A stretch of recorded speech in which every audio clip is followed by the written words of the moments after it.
Halo semua, kembali lagi dengan saya, Farli Stefan Congoliwa, Stambuk F551-18041.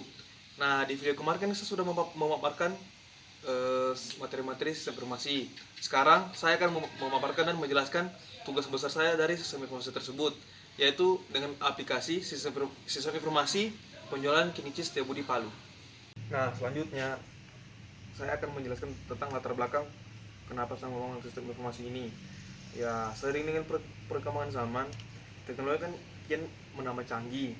Dengan sistem informasi ini bisa membantu outlet dari Kinichi tersebut untuk dengan mudah bisa mendata-data penjualan yang telah terjual dan mempermudah transaksi antar pelanggan dan kasir. Nah, selanjutnya manfaat atau fungsi dari sistem informasi yang saya bangun. Nah, manfaatnya itu untuk mempermudah menampilkan data yang tadinya tadi secara manual, kayak menampilkan, mencatat data-datanya, membuat laporan yang ingin dilihat.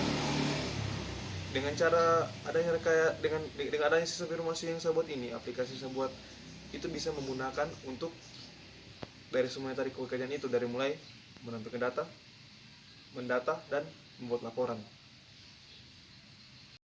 Selanjutnya, saya akan menjelaskan tentang sistem saya. Nah, kita masuk ke sistem saya. Nah, di sini sebelum saya memberi ke punya aplikasi ini yang punya, saya sudah menginclude memang nama pemilik aplikasi ini, yaitu sandinya dengan username-nya, agar dia bisa memasuki aplikasi ini. Nah, di sini pemilik itu masuk, kelihatan di sini statusnya pemilik. Nah, pemilik ini dengan status pemilik ini, semua fitur dari aplikasi ini bisa diakses dari buat akun, transaksi, stok maupun laporan. Nah, pertama, pemilik ini dia pasti merekrut kasir, karyawan di sini cuma kasir sih. Nah, dengan cara bagaimana caranya itu kasir itu mengakses aplikasi ini? Dengan cara dia pemilik ini membuatkan akun untuk ini di aplikasi ini. Ya, misalnya namanya Farul. Kata Sani 1, kan? Statusnya sebagai kasir. Buat. Nah, selamat akun berhasil dibuat. Akan ada pesan muncul begitu. Baca aplikasi telah dibuat.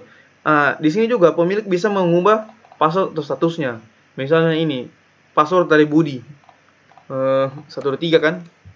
Kalau sama ganti 2, ubah. Dengan menekan tombol ubah. Di sini bisa mengubah data dan akan ada pesan muncul data berhasil diubah. Nah, tergantikan 2. Nah, kemudian di sini data juga pemilik juga bisa menghapus akun dengan cara menekan tombol hapus.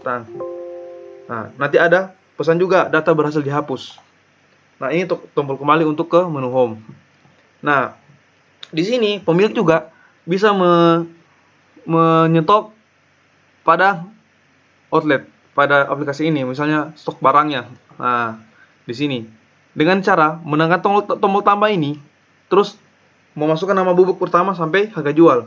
Misal nama bubuknya itu Taro, kan? ID bubuknya itu KC 004 004. Jumlah bubuk yang masuk misalnya 200. Harga modal dijual 7.500. Nah, harga jualnya 10.000. Dengan menekan tombol simpan, nanti ada pesan data telah berhasil disimpan. Nah, di sini ada. Nah, di sini juga pemilik bisa mengubah data. Misalnya mau mengubah stok dari jumlah minumannya, jumlah bubuknya coklat. Misalnya dari 974, misalnya ada stok baru masuk bubuk coklat menjadi 1000. Dengan menekan tombol ubah, ada pesan muncul dengan pesan data berhasil diubah. Nah, di sini juga ada tombol kembali untuk kembali ke home. Oke, pemilik juga di sini bisa melihat laporan. Nah, dan menghitung pendapatan. Dan ini laporan penjualan di hari itu juga, atau per bulan, atau seserah pemilik lah. Dia bisa menghapus yang sudah dia data dan yang disulitan bisa ini, bisa apa, bisa melihat yang baru dijual. Nah, kembali. Nah, berikutnya kita akan login sebagai kasir. Tadi kan Fahrul Fahrul satu, passwordnya kan passwordnya satu, masuk. Nah, di sini status sebagai kasir. Kasir hanya bisa mengakses satu menu, yaitu menu transaksi. Terus pertama, kasir harus mengklik ke transaksi untuk mendapatkan kode transaksi. Nah, di sini dengan cara ada ID-ID-nya. Ini ID-nya, ini ID dari ID, nama minuman, harga, kode dari harga, dan harga itu ditentukan oleh pemilik dari menu stok. Dan apa bedanya kasir dengan pemilik?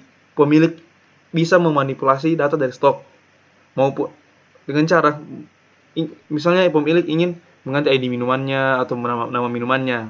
Nah, kalau kasir dia hanya mengikuti dari ID minuman ini dan akan terpanggil semua sesuai ID yang sudah diisi di stok tadi, stok barang. Nah, di sini saya juga sudah menyiapkan exception handlingnya. Kan jumlah itu hanya bisa masuk angka, huruf nggak bisa. Nah, nanti dia ada pesan tidak boleh mengandung huruf dan simbol. Nah, apalagi simbol, kalau simbol juga nggak bisa.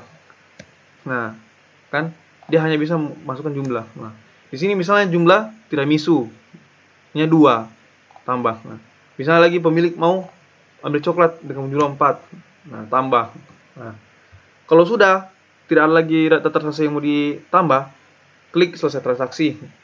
Terus untuk memunculkan harga total untuk menghitungnya, 20.000 tambah 10.000 berarti 60.000 kan? Dengan cara mengklik hitung.